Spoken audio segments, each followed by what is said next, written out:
नमस्कार, तीर्थराज प्रयाग से आप सभी दर्शकों का स्वागत करता हूं। मैं राहुल सौमित्र और IBC 24 लगातार 76 दिन की मेगा कवरेज कर रहा है और अब से ठीक 21 दिन बाद मेला शुरू हो जाएगा, यानी 13 जनवरी के साथ पौष पूर्णिमा के साथ ही मेले की शुरुआत हो जाएगी। और पहला शाही स्नान जो है वो 14 जनवरी को है, लेकिन उसके पहले उत्तर प्रदेश के मुख्यमंत्री योगी आदित्यनाथ आज मेला की तैयारियों का जायजा लेने के लिए पहुंचे थे। सबसे पहले वो शेंगोरपुर धाम गए, उसके बाद अरैल में बन रही टेंट सिटी का निरीक्षण करने गए, चूंकि यहां पर मेला प्रशासन ने 25,000 लोगों के रुकने के व्यवस्था का इंतजाम करके रखा है। फिर उसके बाद AICCC में उन्होंने बैठक ली, समीक्षा बैठक ली। इस दौरान योगी आदित्यनाथ कई जगहों पर नाराज भी दिखे। उन्होंने कहा कि 1 जनवरी 2025 की उन्होंने आखिरी डेडलाइन दी है, यानी 23 दिसंबर 2024 से लेकर 1 जनवरी 2025 तक की लास्ट डेडलाइन दी है। उन्होंने कहा है कि इस दौरान आपको अपना काम पूरा कर लेना होगा, मेला प्रशासन को उन्होंने कहा। और इसके साथ उन्होंने ये भी कहा कि पहली मर्तबा है जब इस बार आपदा मित्र आपको काम करते हुए दिखाई देंगे। 30 प्लाटून पुल पूरी तरह से बनकर तैयार हो गए। इसके अलावा तैयारी बहुत जोर शोर से चल रही है, उस बात का उन्होंने भी जिक्र किया है। लेकिन अल्टीमेटम भी दिया अधिकारियों को कि 1 जनवरी 2025 आखिरी तारीख है, इसके बाद आपको तारीख नहीं मिलेगी, आपको पूरी तरह से तैयार हो जाना होगा। महाकुंभ के को ध्यान में रखते हुए आने वाले श्रद्धालुओं को महाकुंभ में संगम का सानिध्य प्राप्त हो। इसके अलावा पहली बार प्रयागराज आने वाले श्रद्धालु जनों को कॉरिडोर के माध्यम से भी प्रयागराज की झांकी देखने को मिलेगी। तो कॉरिडोर के माध्यम से भी लोगों को जोड़ा जाएगा, ऐसा उत्तर प्रदेश के मुख्यमंत्री योगी आदित्यनाथ कह रहे हैं। चूंकि कई कॉरिडोर बनाए जा रहे हैं, जैसे बड़े हनुमान मंदिर का ही कॉरिडोर बनाया जा रहा है और शेंगवेरपुर धाम का भी कॉरिडोर बनाया जा रहा है। और अब देखिए, सभी अपनी अपनी तैयारी कर रहे हैं, चाहे नगर निगम हो, जल पुलिस या दूसरे विभागों या पुलिस हो, अपनी तैयारियों में लगे हुए हैं। ऐसे में अगर आप प्रयागराज शहर आते हैं तो इस दौरान साधु संतों को तो देखेंगे ही। आध्यात्मिक नगरी तो है ही है ये प्रयागराज, आस्था की नगरी तो है ही। यहाँ पर 7 देवता तो वास करते ही हैं, लेकिन जो हमारे शहीद हैं उन शहीदों को भी तो याद करना चाहिए। तो प्रयागराज शहर में पेंटिंग की गई है दीवारों में और शहीदों को दर्शाया गया है। उस पर हमारे संवाददाता संदीप कुमार तिवारी ने एक रिपोर्ट तैयार की है, वो रिपोर्ट आपको दिखाते हैं।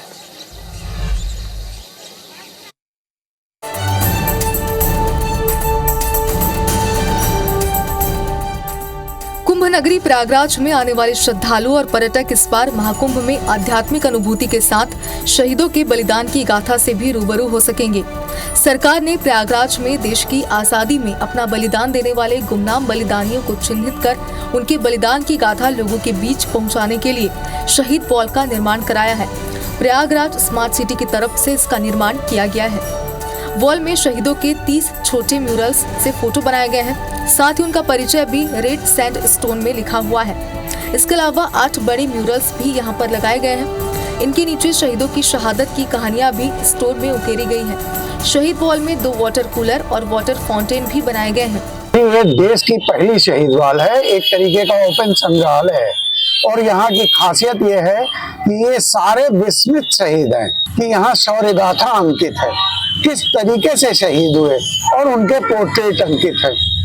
सभी विस्मित शहीद हैं, 26 शहीद हैं। और यहाँ शाम को दीपक जलाया जाता है, कार्यक्रम होता है। स्थानीय शहीदों का 2015 में शहीद वॉल बनी थी। LED फ्लड लाइट्स भी इसमें प्रकाश व्यवस्था के लिए लगाई गई है।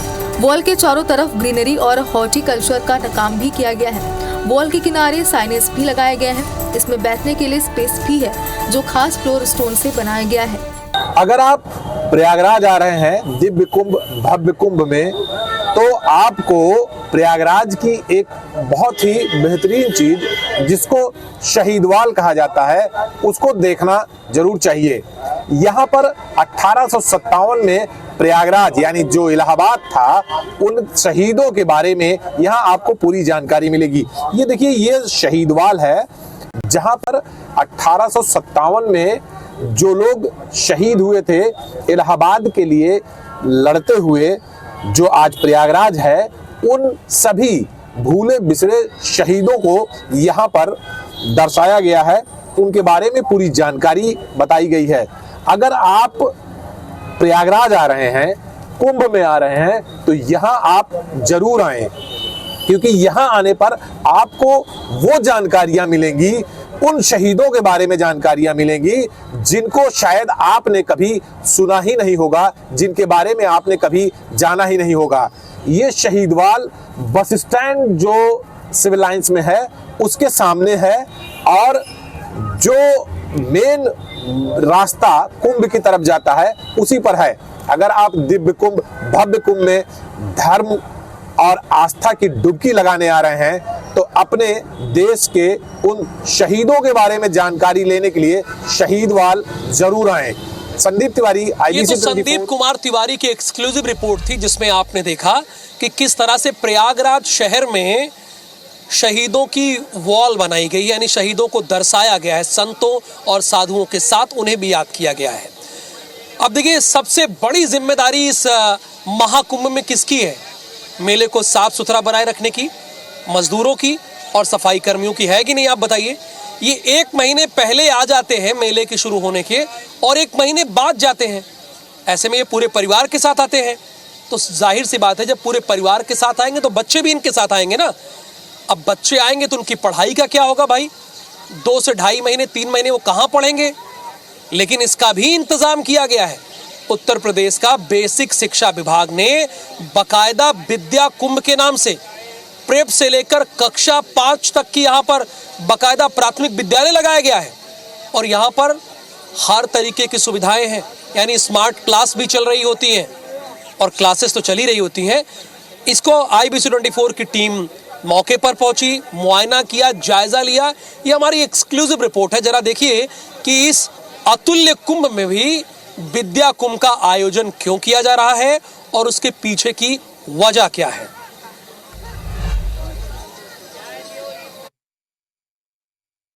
शिक्षा से जुड़े हर मन, दिव्यता का हो अवलोकन। मेरे हाथ ये ताली देते साथ, ये तो कैसी निराली बात है। विद्या कुंभ, उत्तर प्रदेश के बेसिक शिक्षा विभाग ने इसका निर्माण कराया है। विद्या कुंभ इसको नाम दिया गया है, क्योंकि स्वाभाविक सी बात है कि 2 महीने ये मेला चलेगा। अब 2 महीने ये मेला चलेगा तो जो सफाई कर्मी है, मजदूर वर्ग है, उनके बच्चे अगर यहाँ पर आएंगे तो वो कहाँ पढ़ेंगे, उसका इंतजाम किया गया है। तो देखिए, बाकायदा यहाँ पर क्लासेस लगाई गई। ये विद्या उदय का नाम दिया गया है, ये कक्षा 2 की क्लास है। ये विद्या अर्जन का इसे नाम दिया गया, एक कक्षा 3 की क्लास है। शिक्षा इनिशिएटिव स्मार्ट क्लास, यानी समावेशी और सशक्त समाज के लिए शिक्षा भी जरूरी है, तो यहाँ बच्चों को स्मार्ट क्लास दी जा रही है। यहाँ पहले यहीं आते हैं और देखते हैं।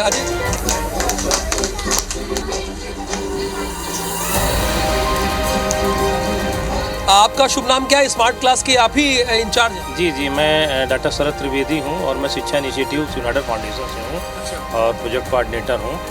और यहाँ पर जैसा कि हम सभी जान रहे हैं कि महाकुंभ में विद्या कुंभ स्कूलों की स्थापना की गई है। 5 स्कूल का प्लान है, जिसमें से 2 स्कूल स्टार्ट हो गए हैं और ऑपरेशन में हैं वो, और साथ ही साथ इस पूरे कैंपस में एक ICT बेस्ड स्मार्ट क्लास का सेटअप लगाया गया है, ताकि जो भारत के विभिन्न क्षेत्रों से जो हमारे श्रमिक आए हैं, कामगार आए हैं, उनके साथ उनके परिवार भी आए हैं और बच्चे भी आए हैं। ये इनमें से बहुत से ऐसे बच्चे हैं जो कहीं ना कहीं स्कूलों में एनरोल थे, नामांकित थे, और उनकी यहाँ पर आने पर पढ़ाई अवरुद्ध हुई है। तो इन सारी चीज़ों को देखते हुए बेसिक शिक्षा विभाग में जिला स्तर से और शिक्षा इनिशिएटिव शिवनाडर फाउंडेशन ने इस तरीके से लैपटॉप प्रोजेक्टर के माध्यम से और डिजिटल कंटेंट प्रोवाइड करके ये पूरा डिजिटल कंटेंट कैसे देते हैं, प्रोवाइड करते हैं बच्चों को? डिजिटल कंटेंट मीन्स है कि जो उनकी पाठ्य पुस्तक है, टेक्स्ट बुक है, उसको डिजिटल फॉर्म में हम लोगों ने कन्वर्ट किया है, और उसको यहाँ पर बच्चे देखते हैं, और ये निपुण भारत के जो लक्ष्य है उसके अनुरूप इसको डिज़ाइन किया गया है। और शिक्षा इनिशिएटिव शिवनाडर फाउंडेशन की तरफ से जो टीचिंग प्लान दिया गया है, उस टीचिंग प्लान को अलाइन करते हुए ही क्लास डिलीवरी होती है। और शिवनाडर फाउंडेशन की तरफ से भी एक अध्यापक और साथ ही साथ जिला बेसिक शिक्षा विभाग से भी एक ये अध्यापक, जिला बेसिक शिक्षा विभाग से। अच्छा, हाँ, क्या नाम है आपका? जी, मैं श्रेयसी दुबे। श्रेयसी दुबे जी, बच्चों को कितनी क्लास तक के बच्चे हैं? कक्षा 5 तक के हैं? 5 तक का तो नहीं, पर शुरुआत में अभी प्री प्राइमरी बच्चों को और 1, 2, 3 इन सारे बच्चों को कर रहे हैं। आगे हम और उनके सिलेबस के अकॉर्डिंग जो भी है एक्टिविटी, एक उनकी आईसीटी की क्लास लगती है, उनका शेड्यूल में है, पर अभी मैंने इन बच्चों को रखा हुआ है। ये अलग अलग जिलों से आए होंगे तो इनकी पढ़ाई रुके ना, अवरोध ना हो, इसलिए आप लोग ये कर रहे हैं। जी बिल्कुल। बेसिक शिक्षा विभाग कर रहा है। जी, बेसिक शिक्षा विभाग कर रहा है। इसके माध्यम से जो हम क्लासेस चला रहे हैं, तो बच्चों को जो कि अलग अलग क्षेत्र, अलग अलग जगह से आए हैं, तो अगर हम ऑडियो विजुअल ऐड के माध्यम से उन्हें कनेक्ट करते हैं तो वो ज़्यादा ही ईजी और फन वे में सीखते हैं, और फिर उन्हें हमें अपनी क्लास में पढ़ाना और ईजी होता है। तो इसलिए ये बच्चे जो हैं, अभी जो मैं ये क्लासेस से इन लोगों को एक्टिविटी के थ्रू करा रही हूँ, तो ये बहुत ही इंजॉय कर रहे हैं, आप इनके फेसेस में देख सकते हैं। कि अगर यही सरल और सहज अंदाज में शिक्षा दी जाए तो हर कोई पढ़ता है। और ये देखिए, ये बाकायदा बच्चों को किट दी गई है। अजय जी जरा दिखाइए, ये बच्चों को उमंग 2024 ग्रेड 2 ये कार्य पुस्तिका है, बच्चों को दी जाती है घर पे होमवर्क के लिए। अच्छा, कलर वगैरह ये प्रोवाइड किया जा रहा है। आ से अनार, आ से आम, ई से इमली, ई से ईख, ऊ से उल्लू। कौन पढ़ा रहा है? मैडम पढ़ा रही है? Yes sir. हाँ, यस सर भी बोल रहे हो आप लोग। पापा कहाँ है? काम पे गए हैं? और मैडम जी ध्यान रख रही हैं आप लोगों का। ये आस्था का महापर्व है, लेकिन यहाँ बच्चों को पढ़ाया भी जा रहा है। मुझे देख के बड़ी खुशी हुई। नहीं, ये मेला में लगा है, 5 और 6 तारीख से काम चल रहा है यहाँ पे, और 26 फरवरी तक रहेगा। हाँ 26 फरवरी तक रहेगा। तो बच्चे आ रहे हैं रेगुलर? हाँ रेगुलर आते हैं, हम लोग भी आते हैं रेगुलर। बच्चे भी कहाँ पढ़ा रही हैं अभी? हम लोग बाल विकास से हैं। बाल विकास। हाँ, बाल विकास से है। अच्छा लगा आप जिस तरह से बच्चों को पढ़ा। केंद्र खोला गया है, ये आंगनबाड़ी केंद्र। हाँ ये आंगनबाड़ी केंद्र खोला गया है इसमें। वाह, तो आंगनबाड़ी केंद्र बच्चों को शिक्षित किया जा रहा है, अच्छी बात है। ये कौन सी क्लास है मैम? सारे बच्चे यहाँ पे स्कूल ड्रेस में भी हैं। ये वाह, ये तो बड़ी अच्छी बात है। और बच्चे पढ़ रहे हैं, अपना पढ़िए जो कर रहे हैं। बच्चे डिस्टर्ब मत होइए, हम लोग तो मीडिया से आप लोग को दिखाने के लिए आ गए कि बच्चे कैसे पढ़ रहे हैं। अच्छी बात है भाई कि 2 महीने के लिए अस्थायी स्कूल बनाया गया। अच्छा लग रहा है बच्चों आप लोगों को यहाँ पे? बड़े हो गए आप लोग कलेक्टर बनोगे कि कमिश्नर बनोगे? आहा, क्या बनोगे? IAS officer. ये लगा यार, पढ़ने लिखने में तेज हो तो अच्छा है, बनना आईएएस ऑफिसर। शुभकामनाएं।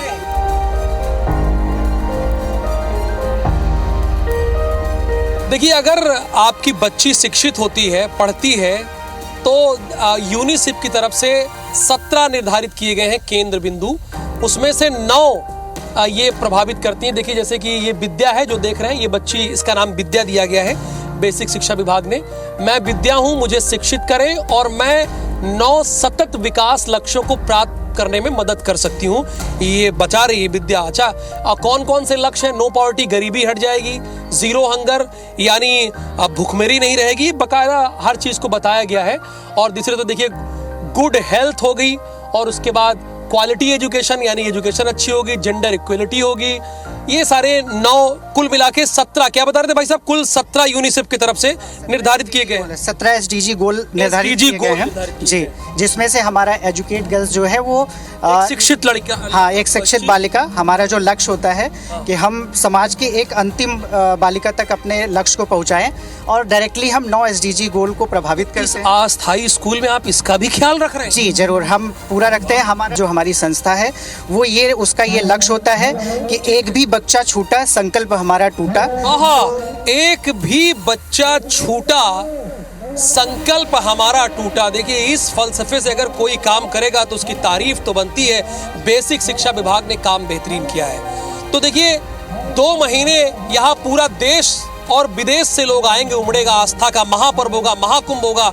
लेकिन जो सफाई कर्मी और मजदूर के बच्चे हैं, उनका भी इस तरह से ख्याल रखना, ये अपने आप में काबिले तारीफ है। कैमरामैन अजय गुर्जर के साथ राहुल सौमित्र, महाकुंभ परिक्षेत्र। और देखा आपने कि किस तरह से विद्या कुंभ में यहाँ पर बच्चों को पढ़ाया जा रहा है। तकरीबन 300 बच्चों को अब तक इनरोल कर दिया गया है। कुल 4 स्कूल ऐसे खोले जाएंगे कुंभ के, महाकुंभ के दौरान। अब देखिए, रेलवे ने भी अपनी विशेष तैयारियां कर रखी है। इस दौरान 10,000 ट्रेनें चलाई जाएंगी और 3,000 स्पेशल ट्रेनें चलाई जाएंगी। चूंकि रेलवे के पास भी एक बहुत बड़ा लक्ष्य है। 2 करोड़ लोग तो ऐसे होंगे जो रेलवे के जरिए सफर करेंगे और प्रयागराज के कुंभ में पहुंचेंगे, इसलिए बड़ा टास्क रेलवे के पास भी है। तो 3,000 स्पेशल ट्रेनें और 10,000 ट्रेनें चलाई जाएंगी। खासा इंतजाम करके यहाँ पे रखा गया है। इन 3,000 स्पेशल ट्रेनों में लगभग 50% अनारक्षित ट्रेनें होंगी जो शॉर्ट डिस्टेंस के लिए होंगी, यानी कम दूरी के लिए होंगी। इसके अलावा लगभग 700 ट्रेनें लंबी रूट की होंगी। नॉर्थ सेंट्रल रेलवे के CPRO शशिकांत त्रिपाठी से हमारे संवाददाता स्टार जैन ने बातचीत की है एक्सक्लूसिव, आपको वो सुनाते हैं। प्रयागराज महाकुंभ के लिए रेलवे ने 3,000 स्पेशल ट्रेनों की घोषणा की है जो देश भर के अलग अलग स्टेशनों चलेगी। साथ ही साथ पूरे प्रयागराज को कनेक्ट करने वाले आसपास के स्टेशन, बड़े स्टेशन से भी चलेंगी। ये कहाँ चलेगी, कब कैसे चलेगी, क्या प्लानिंग है, उसको जानेंगे। हमारे साथ CPRO शशिकांत त्रिपाठी जी मौजूद है, उनसे बात करते हैं। ये किस तरीके से आप लोगों ने प्लानिंग की है स्पेशल ट्रेनों की, बताएंगे। देखिए, महाकुंभ के दौरान हम लोग लगभग पूरे जो महाकुंभ का पीरियड है 10 जनवरी से और फरवरी लास्ट तक जो महाशिवरात्रि का स्नान हो जाएगा उसके बाद तक, उस पीरियड में हम लोग 10,000 रेगुलर ट्रेन अपने इस प्रयागराज और इसके जो प्रयागराज क्षेत्र के स्टेशन है यहाँ से चलाएंगे। इसके अलावा 3,000 विशेष गाड़ियाँ चलेंगी। जो ये विशेष गाड़ियाँ हैं ये इसी प्रयागराज क्षेत्र के ही 9 जो स्टेशन है यहाँ से ओरिजिनेट और टर्मिनेट होंगी। और जो ये गाड़ियाँ हैं इनका जो उद्देश्य है, इसमें से हम लगभग 50% जो ट्रेन है वो शॉर्ट डिस्टेंस ट्रेन होंगी। जैसे जो लोग प्रयागराज से लखनऊ, प्रयागराज से कानपुर, प्रयागराज से बनारस, अयोध्या या प्रयागराज से पंडित दीनदयाल उपाध्याय, प्रयागराज से सतना, मानिकपुर, चित्रकूट, झांसी, इन डायरेक्शन के लिए ट्रेन चलाएंगे ताकि लोग जो शॉर्ट डिस्टेंस की जो जर्नी ट्रेवल करना चाहते हैं वो यहाँ से इन गाड़ियों के, विशेष गाड़ियों के माध्यम से जा सकें। लगभग 700 गाड़ियाँ हम चला रहे हैं जो लॉन्ग डिस्टेंस मेला स्पेशल ट्रेन होंगी, जो प्रयागराज क्षेत्र के लोगों को देश के विभिन्न कोनों से यहाँ तक लोगों को लेके आएंगी और यहाँ से वापस भी उनके जो डेस्टिनेशन है वहाँ तक पहुँचाएंगी। इसके अलावा जो हम लोगों ने एक महसूस किया था कि बहुत सारे लोगों को ऐसी ज़रूरत होती है कि वो न केवल प्रयागराज बल्कि जो यहाँ के आसपास के तीर्थ स्थान है, अयोध्या और बनारस जैसी बात करती है, इसको सर्किट को लेकर भी प्लान किया। मतलब बिल्कुल, अयोध्या है, बनारस है, चित्रकूट है, विंध्याचल है, इन जगहों पे भी जाना चाहते हैं और यहाँ के जो तीर्थ स्थान है इनके भी दर्शन करने के साथ ही अपनी यात्रा को पूर्ण मानते हैं। तो इसके लिए हमने एक रिंग रेल सर्विस चालू की है। ये रिंग रेल ऐसे चलेगी कि जैसे प्रयागराज से ओरिजिनेट हुई, रामबाग होते हुए बनारस, फिर अयोध्या और फिर कमिंग बैक टू प्रयागराज।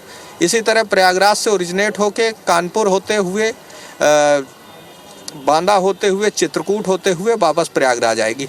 तो इस तरह के सर्किट में हम लोग रिंग रेल चलाएंगे जिससे लोगों का जो पर्पज है कि वो जो आसपास के भी तीर्थ स्थान है उन्हें भी कवर कर लें तो वो भी पूरा हो जाएगा। तो ये एक प्लानिंग है मोटी मोटी कि जो है हम अधिक से अधिक संख्या में लोगों को ट्रेन प्रोवाइड कर सकें, चाहे शॉर्ट डिस्टेंस की हो, लॉन्ग डिस्टेंस की हो या रिंग रेल हो। तो ये रिजर्व रहेगी, अनरिजर्व ट्रेनें रहेंगी पूरी तरह? इसमें देखिए, जो शॉर्ट डिस्टेंस ट्रेन होंगी और जो रिंग रेल हैं वो मोस्टली अनरिजर्व रहेंगी और जो हमारी लॉन्ग डिस्टेंस ट्रेन होंगी, क्योंकि लॉन्ग डिस्टेंस में अनरिजर्व क्लास में यात्रा करना डिफिकल्ट होता है, तो जो हमारी लॉन्ग डिस्टेंस ट्रेन होंगी वो मोस्टली रिजर्व क्लास में होंगी। कैमरामैन अजय गुर्जर के साथ स्टार जैन, IBC 24 प्रयागराज। विश्व के सबसे बड़े धार्मिक समागम का हिस्सा आप भी बनिए और प्रयागराज के महाकुंभ में जरूर आइए। और अभी फिलहाल तैयारियां कैसी है इसको जानने के लिए देखते रहिए IBC 24 और बने रहिए हमारे साथ। फिलहाल मुझे दीजिए अनुमति, नमस्कार।